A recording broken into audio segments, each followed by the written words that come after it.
Hi, everyone, and welcome to the Moments That Could Have Changed Football Forever podcast with me, Peter Prickett, and my co-author, Peter Thornton. Hi. Today we have Scott Martin with us, author of Revitalizing Real Madrid and the Soccer Parenting Handbook, and we are going to be focusing heavily on a Real Madrid theme today. How are you, Scott?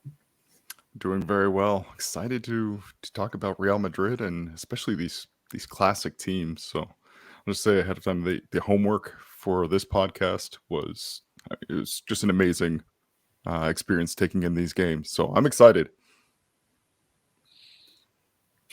Excellent stuff. So yes, every chapter in the book, we have a look and we have a think about what might happen if the great Real Madrid team that won those first 5 European Cups faced the glamour and the glory of the Galacticos of the early 2000s. And whenever I put something out and ask people on Twitter who will win, recency bias kicks in and everyone lumps on the team of Zidane, Figo, Ronaldo and co. But I'm not quite sure it's as simple as that. Yeah, and I think when you look at the club status as it is right now, I think Thibaut Courtois said it best before the last Champions League victory. Real Madrid doesn't play in finals; they win them. I think that mentality really starts with that team from the 50s. So the backbone of what the team is right now, the global appeal, and even just the appeal in the transfer market. The opportunity that's seen to join this massive club. I think you say comfortably the greatest club of all time is being part of that history, and that history really goes back to that team from the 50s and the 60s. The team that won the 5 Champions League to really kickstart an era of dominance that is still unmatched in Europe. So, and I think what's really interesting is when you look at that team from the 50s and you compare it to that Galacticos team, you do really start to see the global appeal that was present in the club even at those early days. I mean, Puskas was from Hungary, Di Stefano, Argentina, Santa Maria, the center back, was from Uruguay.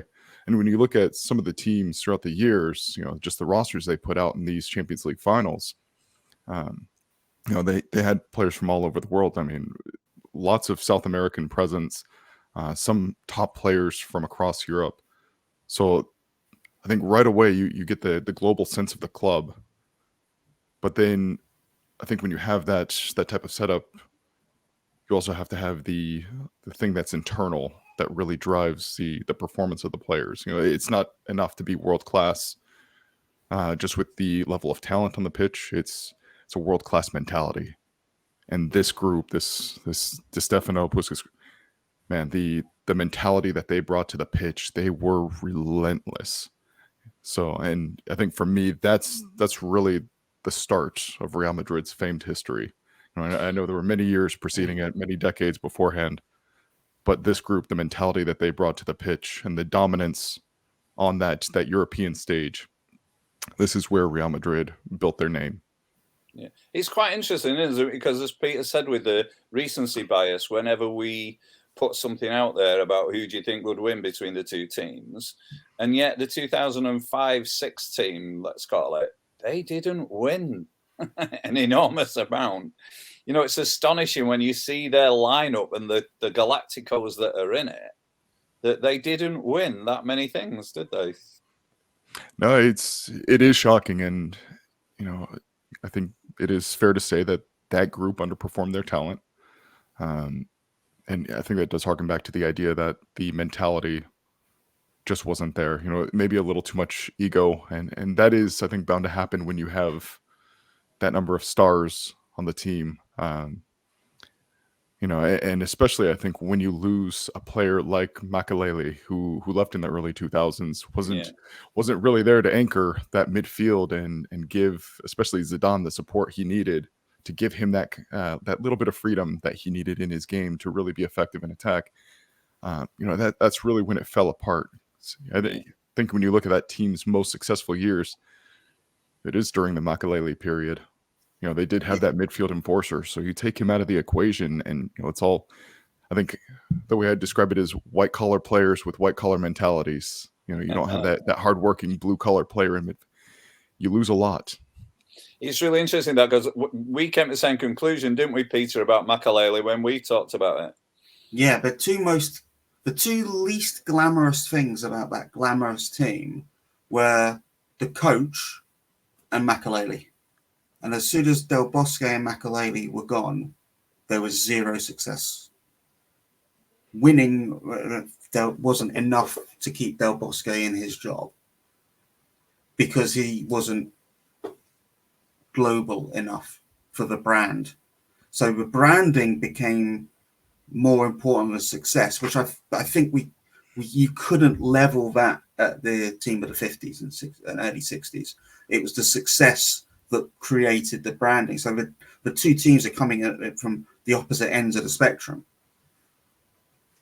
Yeah, and I guess that was really at the heart of that Galacticos movement. It's that if you, I guess from the financial side, if you bring in the global names, they can improve the brand, have that recognition. But then you also bank on that talent figuring out how to work together, and that just never really happened. On paper, that team should just roll over the competition. But it was a case where you have asymmetric parts that just really weren't buying in. Look at PSG last season. When you have Messi, Neymar, and Mbappe, in that first line of the press, I mean, you can pretty much just open up the red carpet and let teams walk into your midfield, and then it's up to those last 7 guys to do the work. So, it is definitely, you need talent to be competitive at the global stage, and I think that 1959-60 team, they definitely had it. But you also have to have parts that complement each other, and again, the mentality, that winner's mentality that early Real Madrid team had. So I just don't think we saw that with the Galacticos era. Just too much division within the team, and maybe this is founded in just the way the club approached their squad building and building that global presence. It was more about the brand than necessarily the performances, because the performances were abysmal for a few years. Have you watched the film Zidane then, Scott? I take it you have. The one where they had 100 cameras or whatever it was, 120 cameras all focused on him. Yeah, I mean, what I was going to say was on that, when you watch that film, I was quite surprised because they didn't seem to be as much ego on the pitch as I thought there was going to be. And there's that brilliant moment when Zidane goes around giving everyone what for on the pitch. And I was quite surprised how much they did seem to care was one of the things. It just didn't seem to work, did it? No, and I think that does go back to the kind of asymmetric parts. They just weren't complementary, and I'm going to harp on it again. I think you take Makelele out of that squad, that midfield enforcer, clinical ball winner, you lose a lot, and especially with the caliber of the attacking players, that they're not necessary. They did the defensive work for the most part, but as high as they were getting up the pitch, it does limit their influence in that aspect of the game. Yeah, so there was no balance, was there? No. The midfield was essentially a very wide diamond, a diamond midfield with 2 wingers in it. Yeah, which is going to be a problem for anyone. Yeah, well, and I mean, just I'm definitely a little bit young at that point, when that team is playing. But when I think back to the game as I was growing up, that's the way all of my teams played. That's the way most of our opponents played. Often when I watched matches, when they were available, it was common to see that 4-4-2 diamond midfield with the wide diamond. So, and especially if you have a true 10 in that system, that leaves you exposed in midfield. So you do need a guy who reads play at the 6, can I think just shut down a midfield on his own. Especially when you have outside backs like Roberto Carlos and Salgado who love to fly forward. I think Roberto Carlos on that team, he was definitely more of the attacking player. There's a little more balance with Salgado. Yeah. But he was still a guy who loved to get forward and join the attack. This was very much an attack-oriented side. And they weren't terrible defensively. Like when you look at their Champions League performances, in their best years, they were giving up about a goal a game, which, it's a good mark given the caliber of the competition they played. But tactically, there was just a lot of ground to cover. And later on, I don't know that they had the personnel to really execute that. It's interesting, like you, Scott. I did sort of, you do a little bit of research knowing what we were going to speak about, and they lost to Arsenal in the Champions League. They went out to Arsenal, and to be fair, after what we've just been saying, you sit there with that wide diamond midfield. You're going, Arsenal would probably just pass it around them. That's probably, Real Madrid didn't even score in both the legs. Thierry Henry masterclass. Yeah. Yeah. Well, actually, it's 0-0 in the first leg and 1-0 in the second leg, I think, if memory serves. And you're going, they didn't even score. Is amazing. And yet, you see the names on paper, and you're going, how did that happen? Yeah, you almost figure if they're going to lose in that matchup, it's 5-4 on aggregate. Yeah, exactly. No one would have been surprised by that. But 1-0, you're going, Arsene clearly had a plan, didn't he? Yeah, definitely. And I think, looking at the matchup that we have here on paper, I think that's something the 1960 team would be well prepared to attack. So yeah. I think that does give a nice template for this theoretical matchup that we have here. Well, I think it's quite interesting what you said, Peter, at the start about recency bias, and I've been looking a lot at that recently.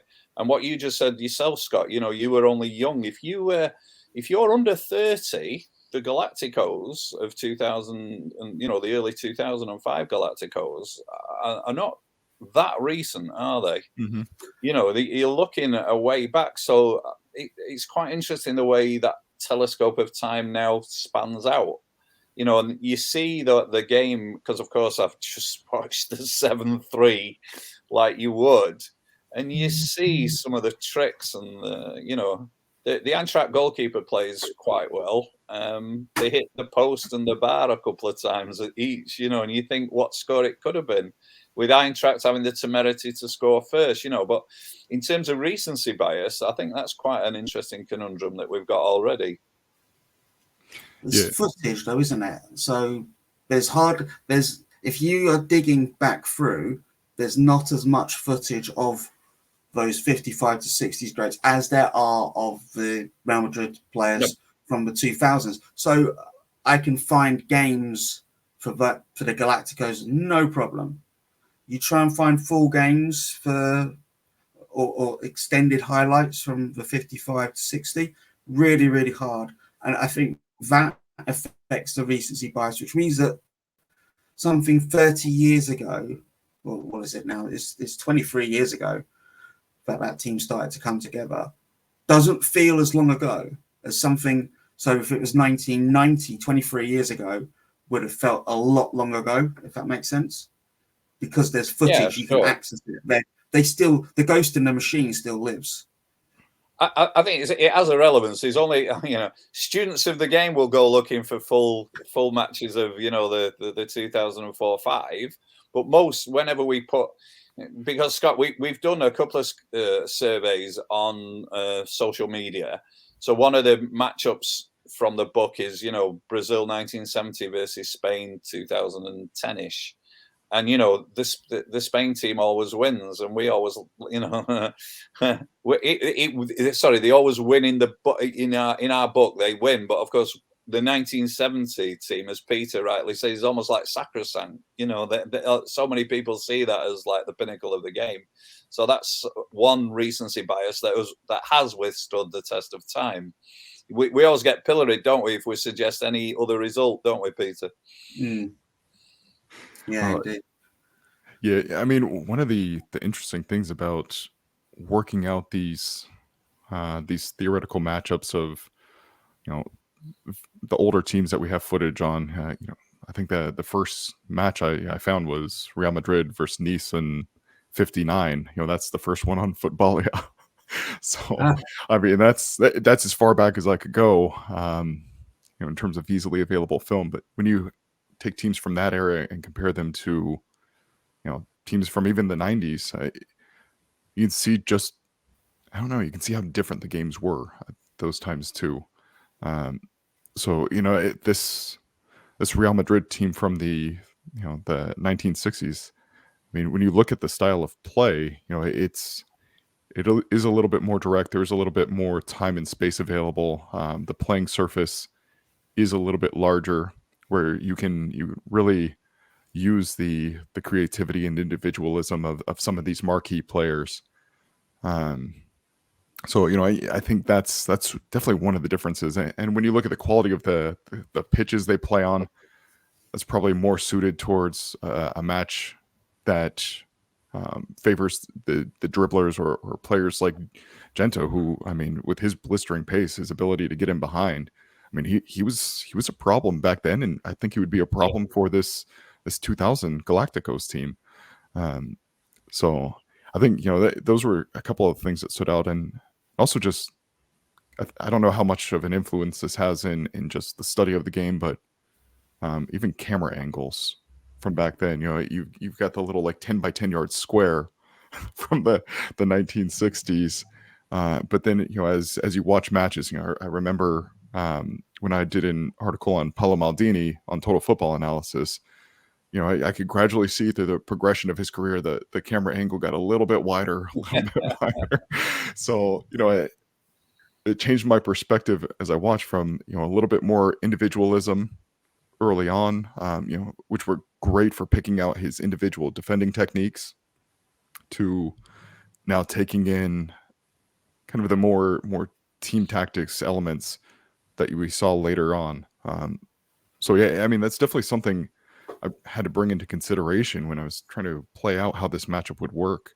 So you do see really interesting fewer point switches to play early on.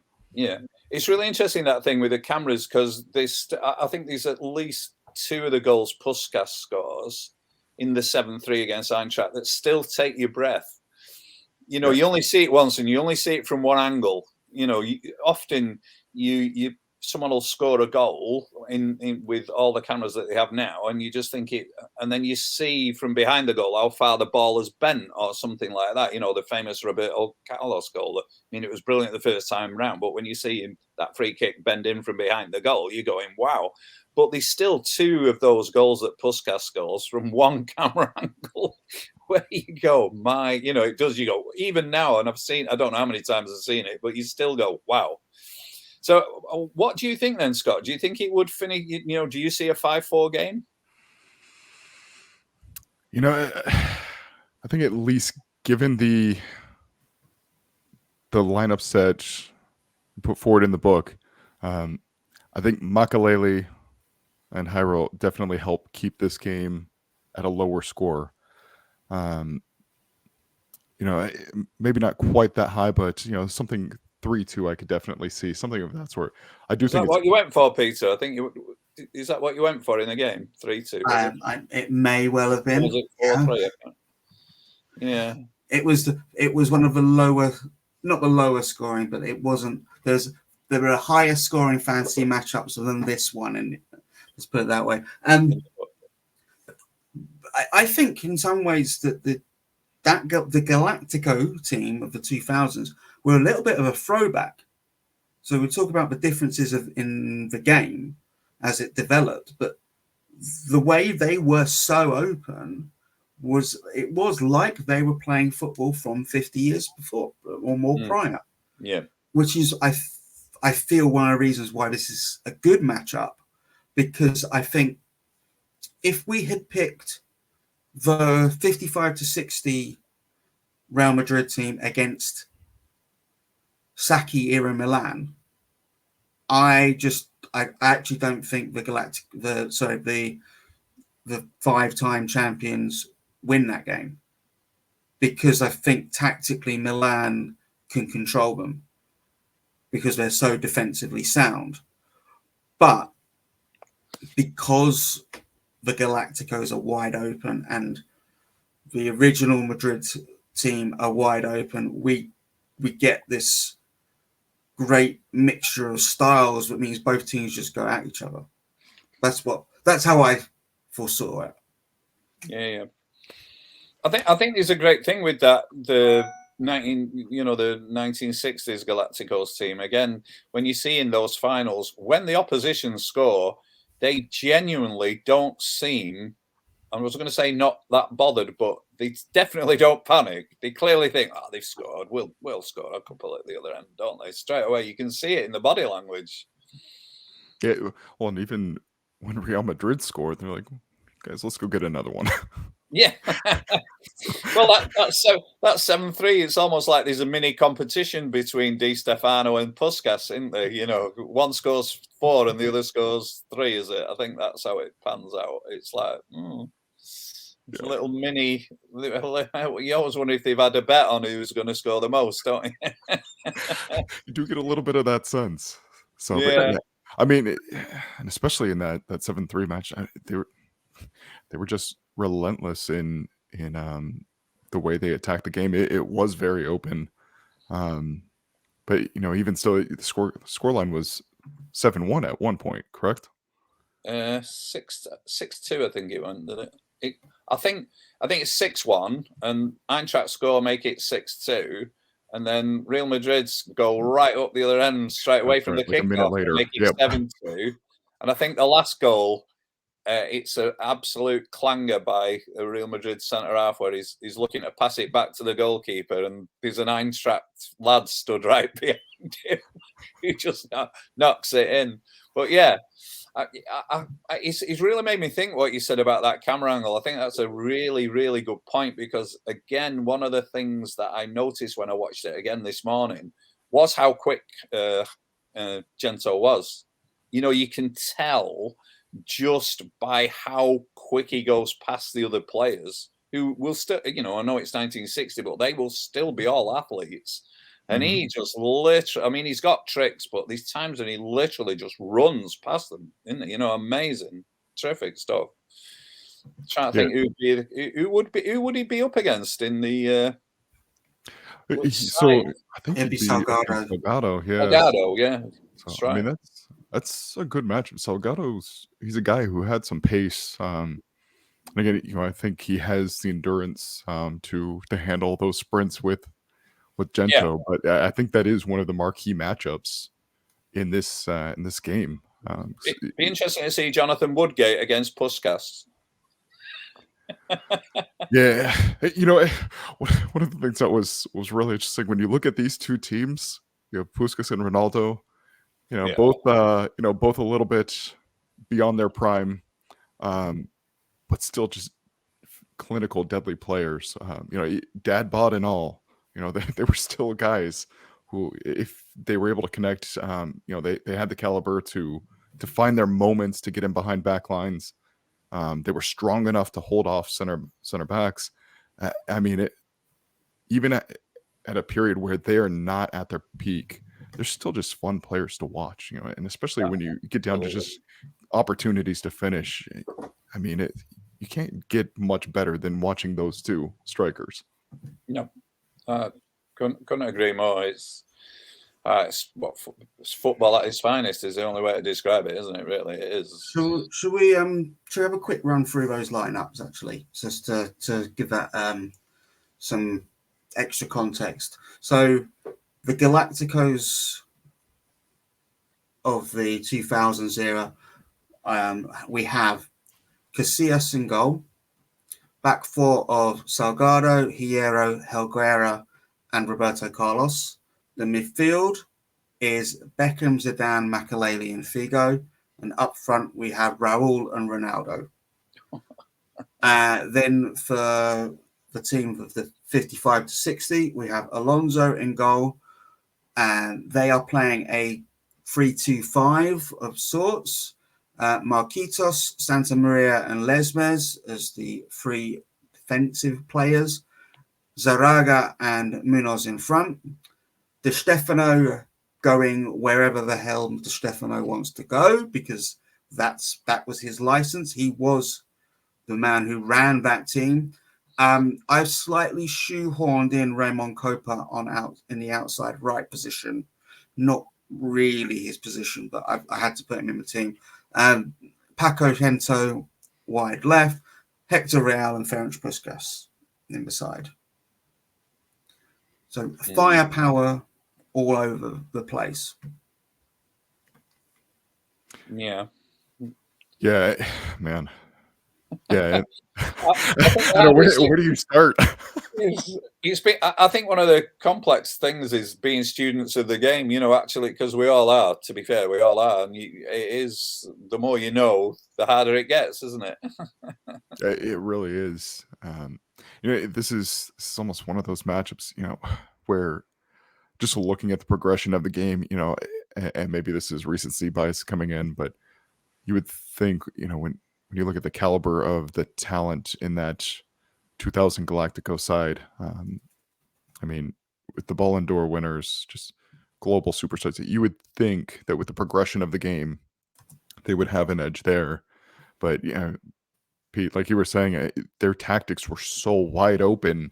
And when you look at the 1960s, especially, this Real Madrid team, they, I think they played a very open game too, but it was more vertically open, but still conducive to dominating centrally and using the playmaking of Di Stefano behind the front four, and then really being aggressive in attacking the opposition's back line. So, I do think, at least in attack, they are very well connected centrally. They're perfectly positioned to attack this 2000 Galacticos weaknesses.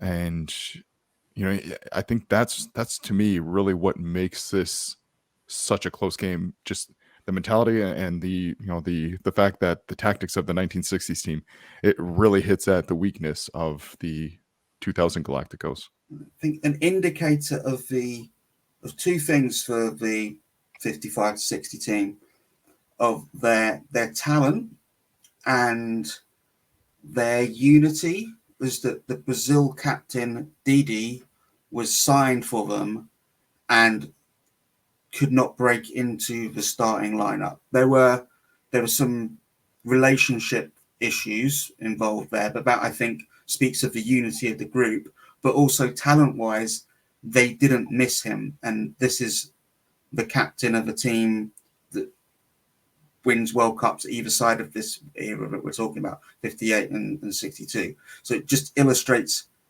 how much ability they actually had. Yeah, absolutely. I think one of the interesting things, again, what you were talking about there, Scott, when you see the 1960s team, you see them doing tricks and skills and this, that, and the other on the ball. But one of the things I noticed was how quick it does go forward when it does go forward. And I think that point you were making about, how exposed, you could just see Makelele struggling with that, because he would have had to have been almost everywhere, because nobody else would have been, would they? With that wide diamond, and the way that this 1960s team moved that ball from front to back, I think you're right. They'd have got at that Galacticos back four very easily, wouldn't they? I don't know, but Makelele can also both screen the back four and man mark Di Stefano at the same time. Yeah, I'd agree. Yeah, it seems like an impossible task. So, me, if I'm that 1960s team, this is probably going a little bit against instinct, but I would probably rely a little bit more on the counterattack. Let Roberto Carlos and Salgado get up the pitch. Let Beckham and Figo take up high positions. But once that happens, as long as you can withstand the tide, if you can get Di Stefano on the ball centrally, he's going to pick out his mark. If you can get Gento in behind Salgado, even with Salgado's pace, he's not catching Gento. No. So, this is such a unique matchup where I could see this going either way. I mean, flip 3-2 either way for me. Given that we play in fantasy time, Scott, who would you pick to get the best out of the 2002? Which manager do you think? Given that Arsene, clearly had a plan and beat them in 2005, who do we think might have been ideally suited to get the best out of that team? That's a good question. But obviously you need buy-in, don't you? That's why you think someone like Arsene, who's gonna, it struck me that it might be Arsene, because although he was quite rigid in, in what he wanted to achieve, he wasn't as much a control freak as you see like now with Pep, and you see the way like Klopp's teams play. I can't. Peter might disagree because he's a Liverpool fan, but I can't see the Galacticos in 2000 and the early 2000s playing in a Klopp style. I just don't think they'd run enough, would they? They're not going to press. It's probably the classic solution for a Real Madrid team. If you're not quite sure if you can get them in a really focused style, you just bring Carlo Ancelotti in and he'll. That is the classic spot. Ancelotti could be good. Well, the other thing, of course, is you probably got Zidane, the manager, in charge of Zidane, the player, would be quite a good, because he was quite good at winning European Cups, wasn't he, Zidane, as a manager? So whether he could have got the best out of them is quite interesting. Yeah, well, and if you're going to coach a team of this status, it really does have to be one of the top managers in the game.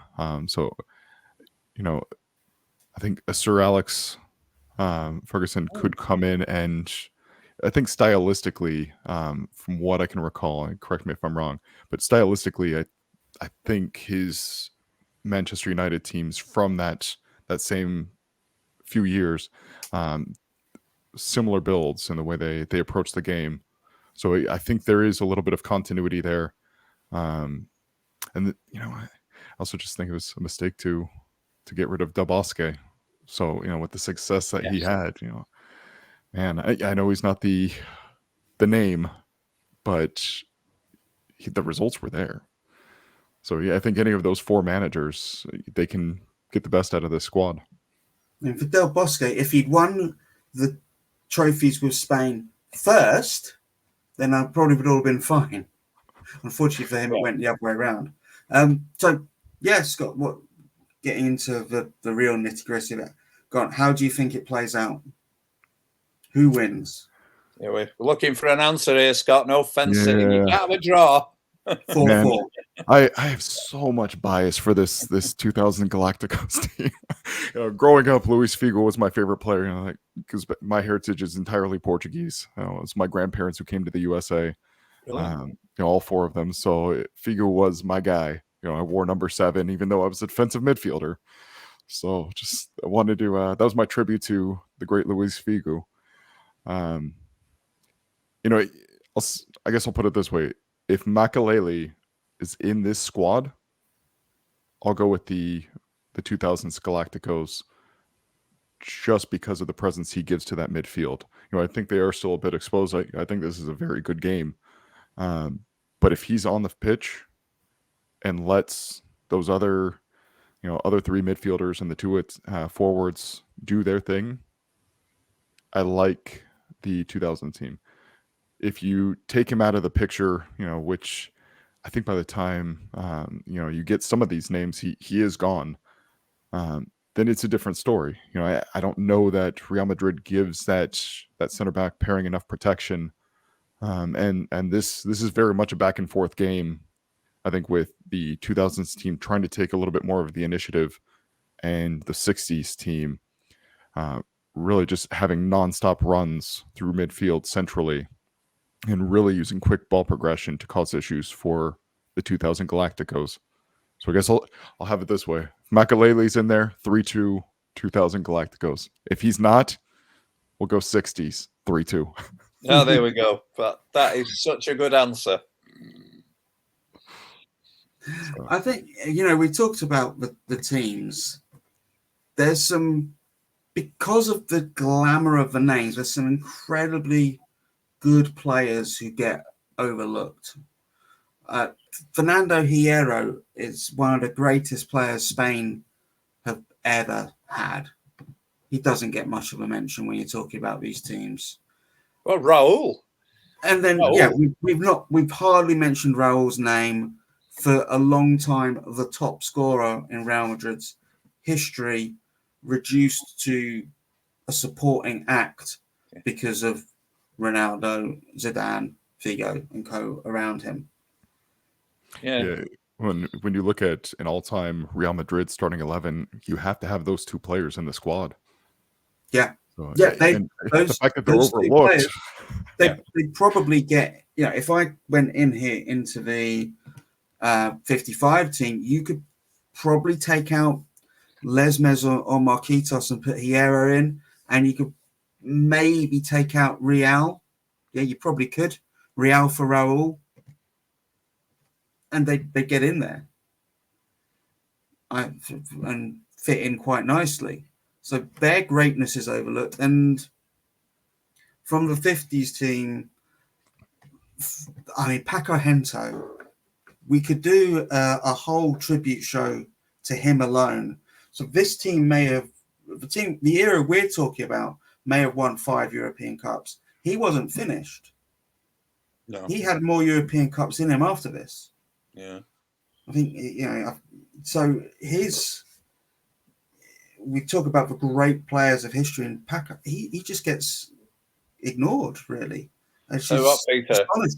It's a really good idea for the next book. Is what if we pick an all-time Real Madrid 11, isn't it?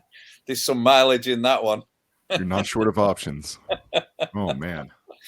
We haven't done that as an idea though. What if we pick all-time 11s from one team or one, like One Nation? We could do. It's quite an interesting little development. That note to self.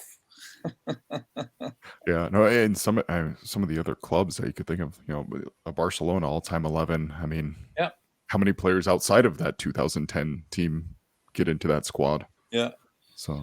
Well, for my sins, Scott, I'm a Manchester City fan, and there's a great moment when they ask Vincent Kompany at the end of his time. They do like a film, and they go, right, what is your all-time City 11, just from the time he plays, and he goes through it, and I'm not quite sure, possibly, and eventually he finishes at 11, and they go, is that it? Are you sure? Are you happy with that? And he goes, yep, that's definitely it. That's the one. That's my team. And they go, you've not got Kevin De Bruyne in it. And he does it on camera. He goes, oh, wait a minute, and you'd be doing that all the time, wouldn't you? With the great club size and the great, Well, with Real Madrid, you certainly would, and we chose the Galacticos and the team from the 50s because we picked the Galacticos because of their glamour and how that place they have in people's hearts. But actually, if we were to pick a team that from Real Madrid history that could compare, we should really be looking at the Zidane era team. Yeah, Bale's lot. Which is the team that you write about, Scott. How do you think they would do against the Real Madrid team of the 50s? I think that's a much more balanced team. So, they have that Makelele figure in Casemiro. And I think when you look at them structurally, Zidane just had everything pinpointed tactically. Right now in the game, we're seeing, a lot of the top clubs with their rest defense. So they're in possession of the ball. They're looking at their shape. It's either a 3-2 or 2-3 at the back. That Real Madrid team, which, we talk about in the book, it was more of a central square with, it was Ramos, Varane, and then Casemiro and Kroos in front of them. That gave them the security they needed against the counterattack. I think the ability to pass off Di Stefano between Kroos and Casemiro, that would make it difficult for this 1960s team to really feast on the counterattack. It would force more of their attacks into those wide areas. And, I think you do see that, maybe a little less so with Marcelo, but on the other side of the pitch, Carvajal, say what you want about him, he's always going to give a genuine effort. I think he's tracking back defensively. Modric will always put the ego aside and track back. So I think there's a little bit more of a commitment in defensive transitions. There's better structure in attack. And then, you have just very dangerous attacking players in Ronaldo, Bale, and then, the unsung hero for that team, Benzema. Yeah. So I think if we look at that team against either of these two squads, I'm going to go with the Zidane era squad, just because there is better balance within the team while still having those marquee players who are their game winners. They definitely got the midfield far better covered than either of these two teams, that's for sure, and they have those weapons in attack. I think they'd walk. I think they'd walk over the Galacticos team. They'd have control of the game for the most part of it, and they'd be able to dominate that game. It'd be different against the 50s and 60s team because of the talent that they have, because you still got to find a way to stop Di Stefano and Puskas and Raymond Copa. When we're underrating people again, Copa was in many ways the Zidane of his era. So the amount of weapons they have would make it difficult. But I'm leaning same way as you. I think that Zidane era team probably is able to beat both of these two teams.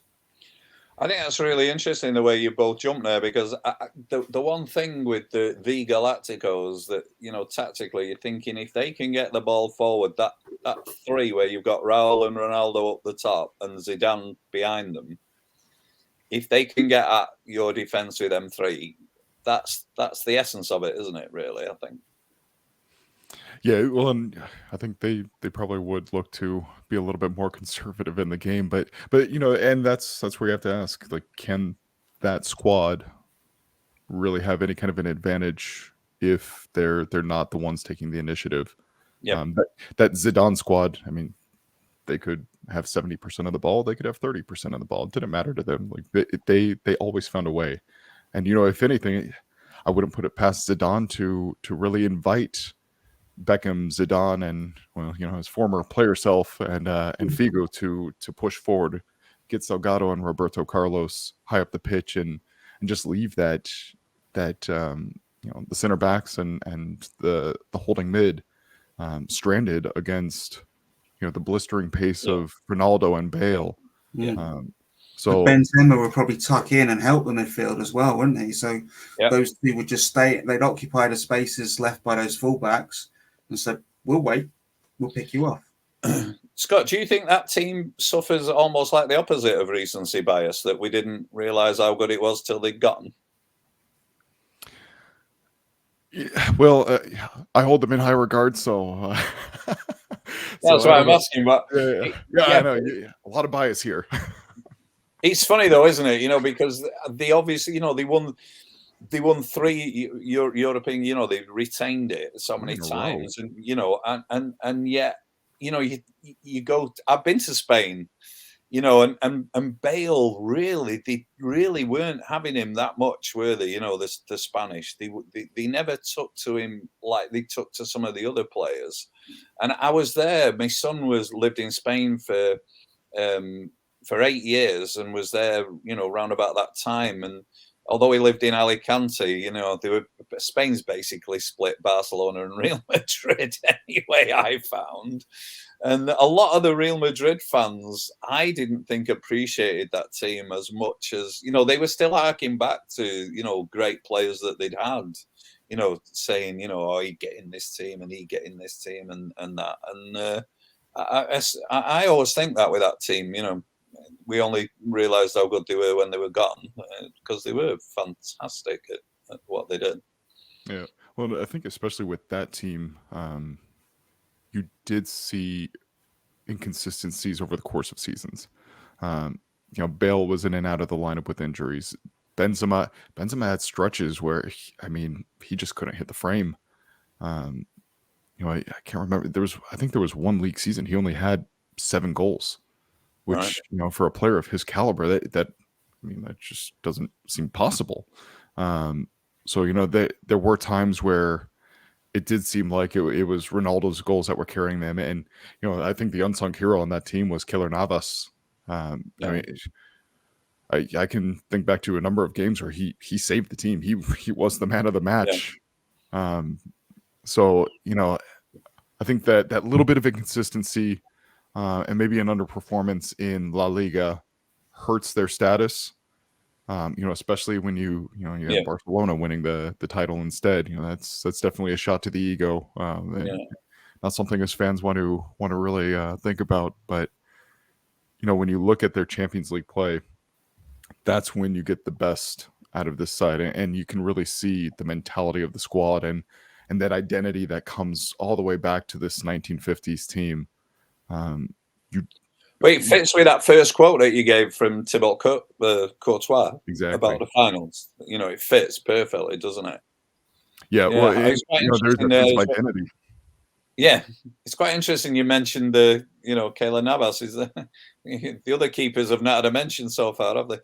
Well, but Navas being man of the match regularly, that's a good parallel of Iker Casillas. Because many times Casillas bailed that team out. He'd watch the games and he'd be pulling out all these saves to keep it level or just in front, and then Real would find a goal and it would be they'd sneak the game, or a close 1-0 would suddenly become 2-0, 3-0, and it would look more comfortable. But Casillas was a match-winning goalkeeper with his quality in goal, and I think it's difficult when you look at these teams from afar. Sometimes it's hard to realize just how important the goalkeeper was. Casillas definitely was, and you were saying about Keylor Navas. And Alonso doesn't play in goal for Real Madrid for as long as he does without being the top quality keeper. All right. Yeah, I think that's fair. And I think when you look at the history of Real Madrid's, best sides, there's always a really strong goalkeeping presence. Even this past Champions League victory, if it's anyone other than Thibaut Courtois, I don't know if they pull it off. So and that's that. I think that does go to the identity of the club. When we look at these squads, we've talked a lot about the openness of the way they play. It's really this Zidane squad of the three-peat that was, I think, better balanced, less open, but still very reliant on Keylor Navas bailing them out a few times a game. But in general, when you look at this squad, they tend to play a very exciting, open style of play, and it's just end-to-end excitement. It can be frustrating at times, but it's one of the things I love about Real Madrid. It's every match is an opportunity for just for an end-to-end matchup, and even against teams from the bottom half of the table, you just never know what you're going to find. So they're always up for the game. Real Madrid, sometimes I think that's where the mentality slips a little bit. Against the bottom half, they're like, why do we have to play these guys? But there's always end-to-end action. So you're almost praying that Mbappe goes there, aren't you? That just seems to be a natural thing, that for a team that's always had Galacticos, it's like they need him, don't they, right now? Although they got Vinicius and they've got some, obviously got some very, very good players, they haven't got an absolute jewel in the crown, have they, at the minute? Wait till the end of the season. They may have one, but it may be Jude Bellingham. Yeah, the way Bellingham has started, he's on that trajectory that he could be that jewel. He could be. I just think he probably will be, but you come back in 3 years' time, he probably is, isn't he? He's only going to keep getting better, isn't he? Whereas Mbappe is clearly, he's probably the best forward in the world. You'd have to say, wouldn't you? Yeah, right now. I'll still say he's the best forward in the world. I would love to have him in the Real Madrid squad. But we're definitely reaching a point where you can only take so many slaps in the face as a club.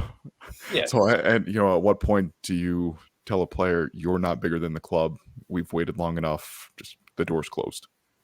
So you really want PSG? Go ahead and commit. If he's not there next season, he's not going, is he? I think. I don't think so. Yeah. And he's mad if he doesn't, by the way. I don't understand why he signed that last contract. Do you, Pete? Why did he sign that? I suspect it's probably something to do with money. But do I you think... suppose chance to play with Lionel? One thing I've heard is just he made a commitment to the ownership group that he's not going to leave for free. But, if you're not going to leave for free, then why structure the contracts so that you are going to leave for free?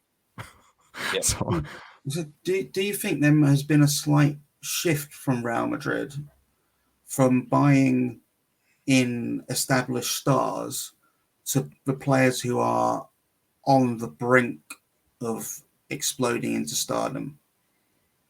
I think you can make that case, can't you? Look at the midfield. Look at Vinicius Jr. and Rodrigo, all bought at young ages. Endrick is another player who's coming in. So, yeah, I think there is a little bit of that shift. It does make you wonder if they've looked at models from across the globe and seen that this is maybe the way that it's best for them to move forward, establish an identity with these younger guys. But I also think there's a great opportunity for especially these young midfielders to come in and learn from Modric, from Kroos. There's a mentorship built in for these young guys that, I don't think that's an experience they can get anywhere else in the world. So, I like the balance that the squad has. I think they're set up well for the future, but there's still a very heavy influence from veterans who, are obviously world-class players, but then they still have that Real Madrid mentality. It's not a clean slate. I think they have presences within the team and say, this is what it means to be Real Madrid. And this is what it means to put on the white shirt and represent the club. So I think they're well positioned for that handover to the next generation. Yeah, I think that was Alex Ferguson's greatest trick, wasn't it? Although, he instilled that winning mentality. I always think his greatest talent was that transition from one team to the next.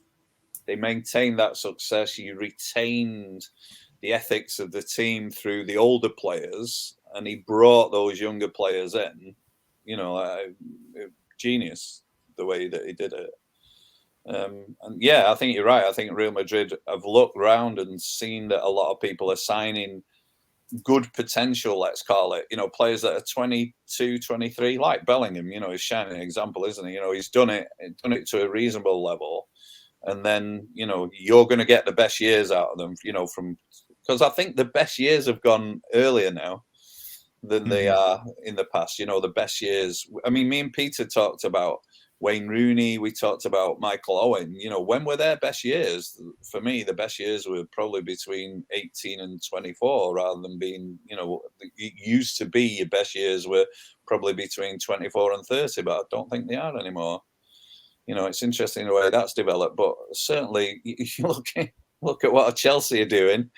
Chelsea's template, anyone under 23 that's got some semblance of talent, we'll have, won't it? And obviously Real Madrid are looking that way, but on a more structured level. Yeah, it's interesting. We live in interesting times. We do. Well, you do look at where the money goes these days. I think for teams outside of England to really compete with those EPL sides, they do have to be a little bit more creative with the players they're bringing in. Now who knows what's the end destination is with the Saudi League. But yeah, teams outside of those couple of leagues, they're finding that they have to be a little more creative in the way they build the rosters, and exactly when they bring these players in. And I think especially for squads that do have more distinct styles of play, I think the younger you can bring them in and kind of bring them along slowly, so that they learn about the style of play and just the identity of the club. That is probably the best way to go. Because if you do bring in that 25, 26-year-old, you're bringing him in for what he can do right here, right now, and you just have to hope he fits. Yeah. I'd always love to see that Real Madrid induction when they get like, you know, Bellingham walking along going, we won the European Cup this year and this, you know, their trophy cabinet. It's quite good, isn't it, when you get the tour, I would imagine. And that's the identity of these teams that we've mentioned today. And just as we start to wrap up, the identity and the difference between the two teams would seem to be their holding midfield player. Makelele there, we only have one winner. No Makelele, the other team wins it. That's it. My guy Makelele in midfield being the difference maker of all the players on the pitch. Yeah. He's the Really difference maker. Yeah. Well, that was good. Scott, that's been great. Thank you so much for coming on. And goodbye, and thank you for listening or indeed viewing. And catch you next time. That was good.